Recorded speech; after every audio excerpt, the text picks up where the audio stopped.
Quelqu'un désire se faire connaître à vous. Et ce quelqu'un est revenu à la vie. Il est vivant. Et par le biais de cette émission, nous croyons qu'il frappe à la porte de votre cœur. Mesdames, Messieurs, bienvenue à l'émission Toute la Bible en parle. Nos invités d'aujourd'hui sont Réal et Cécile Baudouin de Cowansville et Jacques Whitney du groupe Renaître de Granby nous fera l'honneur d'être des nôtres aujourd'hui à l'émission Toute la Bible en parle et pour les 2 autres semaines. Nous l'accueillerons un petit peu plus tard au cours de l'émission. Nous avons toujours des choses absolument incroyables à vous offrir. Oui, je ne connais pas d'autres émissions, là, pour le moment, qui fait la même chose exactement. Nous avons le Christ inconnu de Gaston Racine qui vous est offert tout à fait gracieusement. C'est un cadeau. Nous vous l'offrons. Et c'est tout nouveau dans cette présente série. Demandez-le. Il y a toujours le Nouveau Testament Bonne Nouvelle aujourd'hui que vous pouvez aussi réclamer comme étant votre propriété. Il suffit d'un coup de téléphone et la Société biblique canadienne vous l'offre. Et ça aussi, c'est un cadeau. Et bien sûr, si vous n'avez pas encore reçu les Leçons de Marie, Mère de Jésus, ce livre-là aussi vous est offert tout à fait gratuitement. Il vous suffit d'en faire la demande pendant l'émission. Vous allez voir les numéros de téléphone qui paraissent. Notez-les bien. Ce sont vos numéros de téléphone et vous pouvez les composer. Et puis, les voilà justement à l'écran maintenant. J'aimerais vous les donner. Je vous les donnerai un petit peu plus tard au cours de l'émission. Présentement, je ne les vois pas. Bon, je les vois. Juste un petit moment. Le 449-5291, le 375-4575, le 467-9966, le même numéro pour la Rive-Sud de Montréal, Sherbrooke, le 566-6946 et Thetford Mines, le 334-0020. Et un peu plus tard, au cours de l'émission, vous allez pouvoir voir ces numéros-là. Ces numéros-là vont paraître à nouveau et vous allez pouvoir les noter. Notez-les bien parce que même après l'émission, vous pouvez nous contacter. Eh bien, ils sont là. Ils sont de Cowansville. C'est un jeune couple, comme vous les voyez maintenant. Ça fait plaisir. J'avais hâte de faire l'émission avec vous. C'est une belle région, la région de Granby, Cowansville. Et on passe souvent dans cette région-là lorsqu'on va en vacances. Est-ce que vous êtes toujours en vacances là-bas ou... Pas vraiment. Pas vraiment. Qu'est-ce que vous faites tous les deux, là, à part de vous connaître très peu? Moi, j'ai tout à apprendre de vous. C'est ça. Moi, je travaille pour le gouvernement fédéral dans l'inspection de la viande. Mm-hmm. Ça fait quand même quelques années là, que... Il y a eu toute une histoire il y a quelques années au Québec. Est-ce que vous étiez là à l'époque? Non, c'est ça. J'étais pas là. Ah, bon, maintenant, mais vous... c'est ça. C'est là que le gouvernement fédéral s'est impliqué davantage là, au niveau de l'inspection. Et Cécile... Moi, je garde des enfants à la maison. Oui. Je suis très heureuse avec eux. Dieu n'a pas pourvu que j'aie des enfants de moi directement, mais c'est toujours mon désir un jour d'en avoir. Mais pour le moment, Dieu me comble, il me donne des enfants régulièrement à la maison et je peux quand même avoir un bon temps avec eux.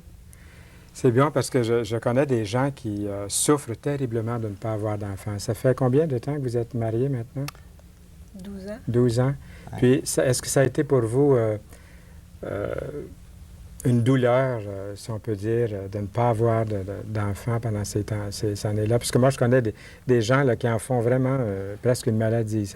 Ça les trouble beaucoup. Oui. C'est vrai que c'était difficile dans les premiers temps, mais quand tu t'en remets à Dieu, Dieu te comble, il te donne plein de bénédictions que tu oublies de ne pas avoir d'enfants. Tu penses à Dieu toujours, à Jésus. Tu as plein d'activités, plein de choses à faire. Là, et il te comble par-dessus tout. Tu l'oublies avec le temps. C'est sûr, notre espoir reste là. Puis le Seigneur va peut-être permettre qu'on l'ait un jour. Mais pour l'instant, le Seigneur nous bénit tellement de d'autres façons que... Il remplit comme notre vide qu'on pourrait avoir là, au niveau des enfants. Mais on a un grand Dieu quand même. Merci pour le beau témoignage que vous donnez sur ce sujet-là. Je sais, j'ai vu des fois des amis, même ma sœur, c'est quand elle a gardé des enfants, là, qu'elle les a pris dans ses bras, qu'elle est partie enceinte. Un bon jour, elle est devenue enceinte. On dirait que ça a aidé, je ne sais pas dans quel domaine, si c'est fondé médicalement ou non, là. Ce que je dis là, mais est-ce que vous connaissez des cas comme ça aussi, des femmes qui ont pris soin de petits bébés, puis on dirait que le côté maternel, je ne sais trop C'est pas. ça, ou que des gens ont adopté un enfant, puis là, la femme a tombé enceinte. C'est ça, ou des oui, on choses connaît dans des le genre, là. histoires comme ça. Ouais. Bien, c'est peut-être ce qui va arriver à Cécile et puis Réal. Peut-être Dieu voulant. Oui. Bien, on a toutes sortes de bonnes choses nous aimerions nous entretenir. Moi, j'ai appris de bonnes sources que vous aviez tout dans la vie, vous deux. Et c'était vrai. Hein? Vous aviez tout pour être heureux. Et puis la question qui se pose, bien, pourquoi venir à Dieu quand on a tout, tout va bien? C'est ça. Dans notre cas, c'est vraiment vrai parce que dans le début de ma vie chrétienne, les gens me posaient souvent la question. Puis c'est vrai que moi, j'avais un très bon travail, bien rémunéré. J'avais une bonne épouse, j'avais une maison, une auto, une moto. J'avais vraiment tout pour, tu sais, j'avais pas besoin, pour ainsi dire, de rechercher d'autres choses. Mais quand même, le Seigneur m'a appelé.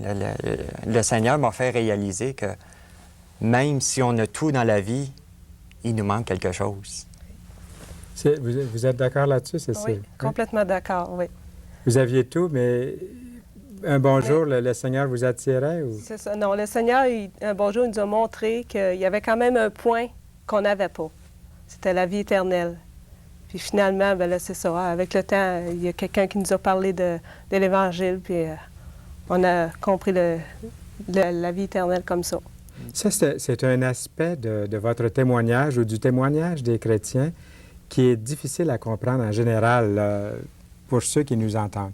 Mais puisque vous êtes là, tranquille, dans votre salon ou dans votre cuisine, je ne sais trop où vous regardez la télévision présentement, puis vous entendez le témoignage de Cécile et Réal, dites-nous, en peu de mots, comment c'est arrivé pour vous, là? Vous vous souvenez de ce temps-là, quand vous avez invité Jésus-Christ? Comme cette semaine, ou la semaine dernière, une dame écoutait l'émission, puis elle s'est mise à genoux dans le salon chez elle, puis elle a demandé au Seigneur de venir dans son cœur. Mm-hmm. Alors, pour vous, c'est arrivé comment? Disons, Cécile a commencé à nous dire un petit peu, là. Bien, c'est ça. C'est un voisin, puis... Oui, c'est ça. C'est un voisin une voisine qu'on avait dans notre quartier. Puis on était de bons amis ensemble. Puis elle était toute nouvelle chrétienne et tout. Puis là, tranquillement, elle a commencé à nous parler de la parole de Dieu. Puis à un moment donné, on voulait en savoir un peu plus. Fait que là, elle a invité un frère de son assemblée pour nous parler, parce que nous autres, on était bien curieux sur les questions apocalyptiques et tout, là, ce qui arrive à l'avenir.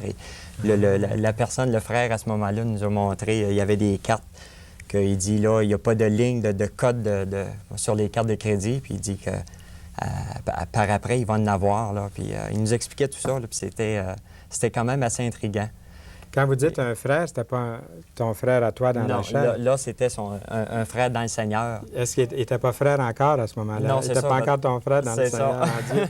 OK. On ne le connaissait pas, nous autres, dessus, à ce moment-là. Ça, c'est un chrétien là, de l'Assemblée, qui avait découvert la parole de Dieu, puis qui avait invité Jésus-Christ dans sa vie, puis il partageait ça avec vous. C'est ça. Quelle était votre réaction, vous qui aviez tout? Vous pensiez peut-être que l'Évangile, comme bien des gens pensent, hein, que c'est pour quelqu'un qui est pauvre ou qui... Les communistes disaient la religion est l'opium du peuple. Mm-hmm. Alors, pour vous, ça faisait quel effet d'entendre parler de Dieu, vous qui aviez tout, là? C'est sûr que, tu sais, on a toujours un côté curieux, hein, oui, sur les affaires qu'on ne connaît pas. Puis... Ça vous a aidé à avancer. Oui. C'est arrivé comment? Vous vous souvenez du jour? Il y a des gens qui se souviennent en détail quand est-ce que vraiment ils ont fait la paix avec Dieu. C'est arrivé comment pour vous? C'est ça. On ne peut pas se rappeler vraiment le jour, mais on sait que c'était dans l'automne 84. Il y a un film qui avait été présenté à Coandule, justement, La Croix et le Poignard. Oui, un beau film. Oui. Puis ce film-là, justement, à la fin, il y avait comme une prière de repentance. Puis là, vraiment, le Seigneur a touché à notre cœur parce que le film était vraiment là, basé justement là, sur... L'auteur de ce film-là, c'est un nommé Wilkerson ou Wilkinson. Oui, hein? David Wilkinson. David Wilkinson. Ouais. Et puis lui, c'est un pasteur hein, à New York. Je dis ça très rapidement là, parce que ça démontre comment le film est puissant pour emmener les gens à Dieu. Ouais. Puis à changer de vie hein, devant la croix et le poignard. C'est que ce pasteur-là avait été témoin de jeunes délinquants qui avaient tué, qui avaient fait des délits très graves, des jeunes qui avaient été mis en prison. Puis lui a eu pitié de ces jeunes-là, puis il est allé les visiter. Puis aujourd'hui, c'est mondial. Hein? il fait beaucoup, beaucoup de bien dans plusieurs pays du monde. Il va chercher les gens là, perdus dans la rue, dans la drogue, dans la misère. Mais c'est bizarre, hein, parce que le lien, c'est vrai ce que tu dis pour le film, puis que nous autres, dans le fond, on n'était pas dans la misère. C'est ça que c'était Mais le incroyable. Seigneur nous a quand même touchés dans ce point-là. Tu sais, les grandeurs de Dieu sont insondables. Hein?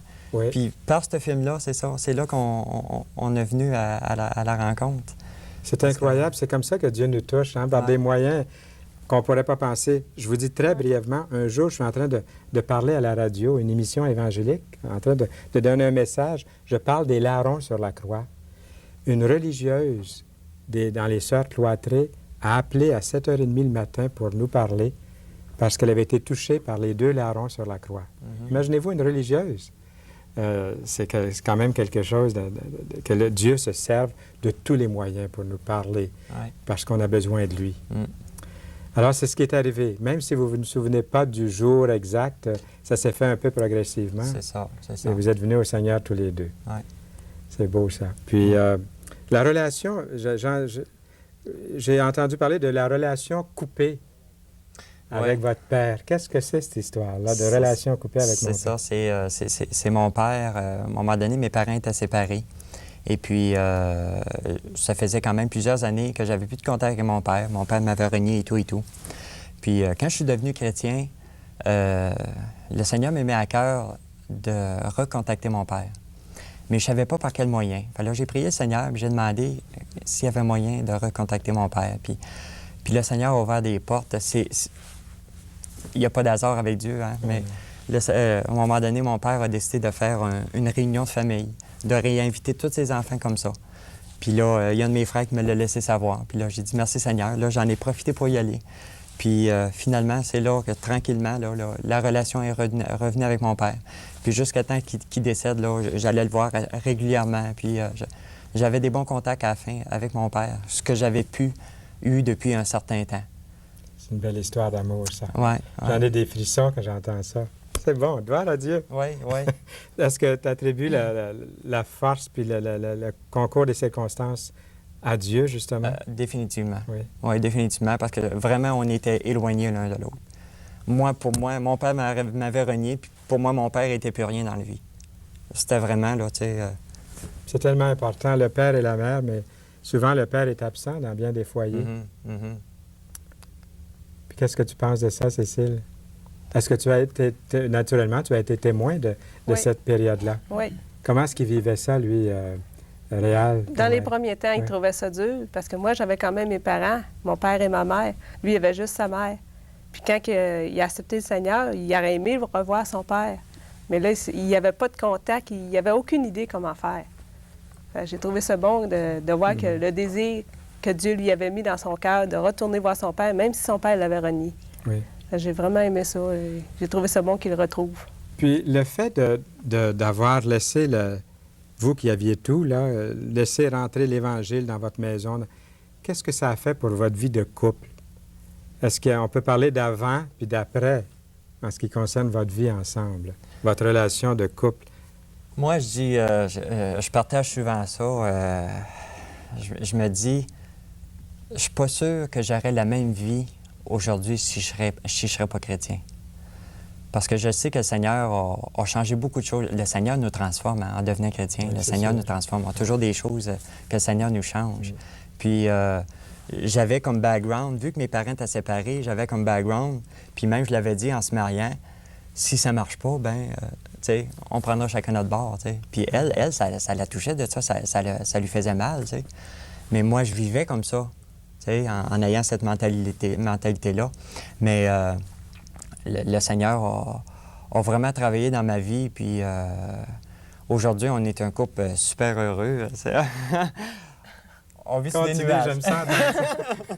On vit sur des nuages. Ça fait 10 ans qu'on est mariés, 10 ans, 12 ans qu'on est mariés, puis ça va sur des roulettes, là. C'est vraiment bon. Le Seigneur est bon. Oui. Seigneur est bon. Quand Dieu est entre les deux, il fait tout. Ah oui, c'est comme un super. triangle, hein? Oui. Ah oui. Tu sais, le triangle, Dieu est là, puis les deux sont ici. Ouais. On est vraiment un triangle avec ça. le Seigneur. On partage tout, on prie ensemble. C'est vraiment bon. On sent que le Seigneur est avec nous autres dans notre couple, là, puis Puis ça nous fait de quoi? Des fois, on connaît des couples qui, là, ils vont se séparer, comme encore à l'ouvrage dernièrement, il y a un couple qui s'est séparé. Puis ça me fait quelque chose, parce que s'ils pourraient connaître Dieu, s'ils pourraient connaître Jésus-Christ, ils pourraient transformer leur vie. Tu sais. C'est de là l'importance, c'est de connaître Jésus-Christ. Lui, il peut transformer les vies. Il a transformé la mienne, il est capable de transformer n'importe quelle vie. C'est exactement ce que j'aime entendre, ce que vous êtes en train de nous dire là. Dieu est capable de changer les vies. Et puis le mariage aurait été bien différent si ça n'avait pas été du Seigneur dans votre vie, comme vous le dites. Ah oui, moi je le crois. Moi je le crois, ça n'aurait pas été la même vie. Quels sont vos projets maintenant là, pour l'avenir? Vous avez des projets dans votre région, vous aimeriez nous en parler un petit peu? Oui, c'est ça. C'est qu'actuellement, on est affilié avec une église de Cowansville. C'est une petite cellule de prière. Actuellement, on se réunit dans une maison privée. Puis c'est juste un petit noyau. Puis tranquillement, bien, ça grandit à la grâce de Dieu. Puis à un moment donné, si Dieu le veut, on voudrait implanter une église à Cowansville, dans notre ville. Actuellement, c'est sûr qu'on s'attache à Grenby pour l'instant. Mais si Dieu le permet, on aimerait ça, là, un jour, avoir une église locale dans notre propre ville. Vous avez des activités présentement dans votre région? Oui, aussi. Des activités évangéliques, là, on peut dire? Oui, c'est ça. Le Seigneur, il se sert beaucoup de nous autres. Justement, à cause qu'on n'a pas d'enfants, ça nous permet. On s'occupe d'une ligue de balles durant l'été. Ah, c'est bon d'entendre ça. Entre chrétiens. Ligue de balles. On va voir la semaine... dans 2 semaines, on va parler du hockey à nouveau ici, là. Puis même durant l'hiver, on s'occupe d'une ligue de volleyball. Ah oui? Oui. Ça fait quoi, ça, une ligue de volleyball, puis ces sports-là par rapport à l'Évangile? Disons que ça permet de se regrouper. Tu sais, des fois, les gens ont dans la tête un chrétien, ben c'est assis, ça bouge pas, tu sais. Ouais. Nous autres, on est sportifs de nature, puis le Seigneur nous a permis de bâtir des ligues comme ça. Puis ça permet justement aux gens de notre milieu, tu sais, les chrétiens en général, de pouvoir s'amuser dans le Seigneur. Puis on a vraiment un bon temps ensemble. Là. Bien, hein? Oui, on a vraiment un bon temps. Là, puis on peut partager. C'est des frères qu'on ne voit pas tous les jours. Ouais. Ça fait que là, dans le sport, bien, tu sais, on peut fraterniser ensemble. Puis, Les chrétiens peuvent faire autre chose que de prier puis de lire leur Bible, hein? Oui. Absolument. Oui. C'est bon d'entendre ça. Parfait, ça. Ouais. La Bible est ouverte. Et puis, j'aimerais ça, sûrement, vous avez quelque chose à partager. Oui, c'est ça. Il y a un verset que j'aimerais partager. C'est dans la première épître de Jean, au chapitre 4, et les versets 12 et 13. Il est écrit, « Celui qui a la vie, le Fils, a la vie. Et celui qui n'a pas le Fils de Dieu n'a pas la vie. » Le Seigneur, aujourd'hui, nous a donné la vie. On a la vie en Jésus-Christ. Puis le verset suivant, il dit, « Je vous ai écrit ces choses. » Tout à l'heure, Fernand, tu parlais de la bonne nouvelle d'aujourd'hui. C'est vraiment la bonne nouvelle. Ah, oui. Tu sais, la Bible, c'est la bonne nouvelle. Et le verset dit, « Je vous ai écrit ces choses afin que vous sachiez que vous avez la vie éternelle, vous qui croyez au nom du Fils de Dieu. » Le Seigneur nous a donné une paix dans notre cœur. Tu sais. On est sûr d'avoir la vie éternelle. Tu sais, on ne vit plus dans une incertitude. Un jour, le Seigneur va nous prendre, et c'est certain, le Seigneur nous donne des promesses, et on prend ces promesses-là pour acquis. Et c'est comme ça qu'on peut avancer dans la vie, puis avoir une certitude, une paix dans notre cœur, qu'on n'avait pas avant. Même si, comme au début, je disais, on avait tout, mais il nous manquait le principal. Puis ça veut dire qu'on peut savoir, avant de partir de cette terre, avant de mourir, on peut savoir où est-ce qu'on s'en va, d'après ce beau verset que vous venez de lire, Réal. Ouais. Afin que vous sachiez que vous avez la vie éternelle. Eh bien, vous avez amené quelqu'un avec vous de Granby, hein? Oui. Vous avez amené un bon chanteur à Toute la Bible en parle. Eh oui. Il On est aime là, bien, oui, ça. il est en train de se préparer, là. Il a le rhume, il dit, je viens chanter quand même. J'aurais peut-être pas dû dire ça, mais je dis, oh non, la voix va être veloutée, là, ça va être pour la gloire du Seigneur quand même. Là, c'est Jacques Whitney qui est là, dans quelques instants, nous allons l'entendre dans une couple de minutes. Je vais parler à nos auditeurs. On va revenir ensemble tantôt pour le mot de la fin. Alors, vous allez avoir les quelques dernières secondes de l'émission. À tout à l'heure. Eh bien, voilà un témoignage qui me donne de la joie dans mon cœur, parce que c'est vrai. il y avait un vieux prédicateur qui disait « C'est beau parce que c'est vrai ».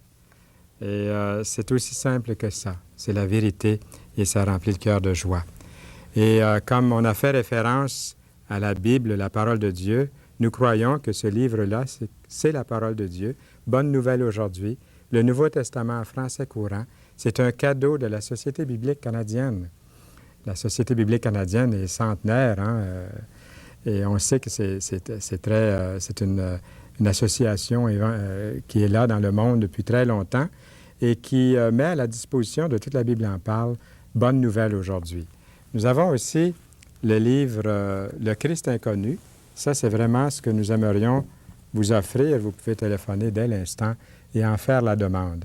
Et si vous ne possédez pas l'autre livre, Les Leçons de Marie, par le même auteur, Gaston Racine, nous pouvons vous l'offrir aussi. Demandez un ou l'autre de ces deux livres-là. Et si vous ne possédez pas ces livres, vous manquez vraiment quelque chose. Profitez de cette offre que nous faisons. Les numéros de téléphone vont paraître. Notez-les bien, ils sont là maintenant devant vous. Notez-les, et puis même après l'émission, si vous ne pouvez pas nous appeler pendant l'émission, vous pouvez toujours appeler par après. Bien, ça fait plusieurs années que notre cher ami Jacques Whitney vient. Il fait partie du groupe Renette. Ils sont de Granby. Il va chanter aujourd'hui.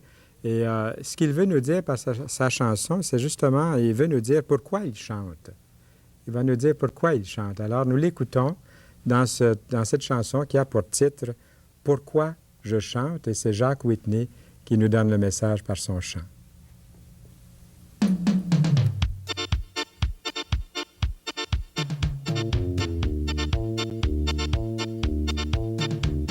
Je veux proclamer que Jésus est mon sauveur, qu'il est ma force, mon soutien et mon Seigneur. Je veux proclamer que Jésus, dans sa bonté, m'a libéré du poids de mon iniquité. Me fit voir ma misère, lui la vraie lumière, et il entendit ma prière, il m'a tout pardonné. Et voilà pourquoi je chante, Éternel, je publie ton nom. Dans mon cœur, une joie immense me saisit, car j'ai ton pardon.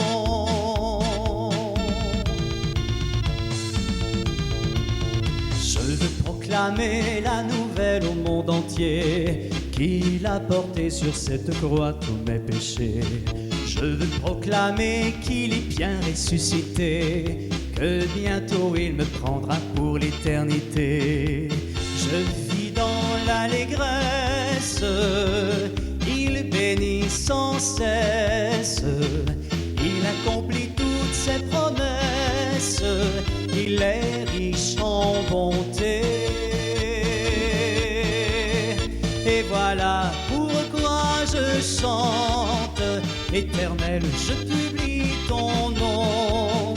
Dans mon cœur, une joie immense me saisit, car j'ai ton pardon.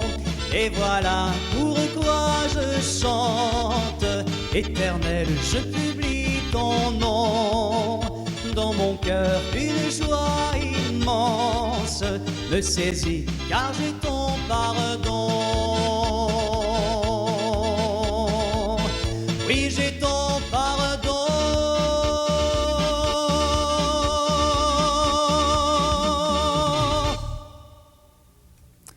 D'avoir le pardon de Dieu, ça doit rendre heureux joliment. C'est vrai, ça fait quelque chose dans le cœur de se savoir pardonner, de ne plus avoir cette culpabilité du péché. Et je passe immédiatement à l'offre des livres pour pouvoir laisser le plus de temps possible à nos invités pour le mot de la fin. Alors, vous les avez vus au cours de l'émission, sinon les voilà. Le Nouveau Testament, il y a les Leçons de Marie, il y a aussi le Christ inconnu. Demandez le Christ inconnu, puisque dans la présente série, vous n'avez pas eu le privilège, peut-être encore tout le monde n'a pas eu le privilège de savoir que nous vous offrons ce livre-là, le Christ inconnu, et c'est gratuit, c'est un cadeau. Et nous avons disons, une minute comme mot de la fin avec Cécile et Réal Baudouin. Alors, avez-vous pensé à quelque chose là, à la fin de l'émission? Qu'est-ce qu'on pourrait laisser à vos voisins, vos amis, vos frères, vos sœurs là, qui attendent le mot de la fin? C'est une grande joie d'avoir Jésus dans son cœur, C'est vrai. de pouvoir le proclamer d'un bord puis de l'autre. Mhm. Sans Jésus, il me semble que ce n'est pas la même chose dans notre vie. Pour moi, en tout cas, Jésus, il a la première place, puis il va toujours le rester. Si seulement les gens voulaient aller à Jésus au lieu de s'enlever la vie ou d'aller dans la drogue ou dans l'alcool. Oui, oui. Jésus les aiderait beaucoup. Oui, Oui. de vraiment se tourner vers le Seigneur. C'est lui qui a vraiment la réponse à tout. Puis il veut qu'on sache hein, si on a la vie éternelle ou non. Oui, amen. Et vous le savez depuis maintenant 10 ans. 10 ans. Ça fait Environ. 10 ans, c'est ça. Ça fait 10 ans cet automne. Puis on vient célébrer ça, toute la Bible en parle. C'est ça. On aurait dû avoir un gâteau, là, puis 10 chandelles. Hein? C'est vrai, pourquoi est-ce qu'on ne ferait pas ça une bonne fois? Quelqu'un qui fête son anniversaire spirituel, c'est une nouvelle naissance. Vous êtes né dans la famille de Dieu. Un bonjour, on va le faire. Ici, on a eu des ours, à toute la Bible en parle. On a eu du hockey. On a eu de toutes sortes de choses. Un bonjour, on va avoir un gâteau aussi. Pour fêter la naissance spirituelle. Eh bien, ne manquez pas ces émissions. Merci beaucoup à nos invités d'aujourd'hui, Cécile et Réal Baudouin, puis Jacques Whitney qui va revenir parmi nous pour les 2 prochaines semaines. Ne manquez pas ces émissions-là. La semaine prochaine, ce sera au tour de Noël Aubu. Oui, il est là, il revient. Il viendra s'entretenir avec nous sur la suprématie du Seigneur Jésus-Christ et Jacques Whitney sera de retour pour un message chanté. À bientôt.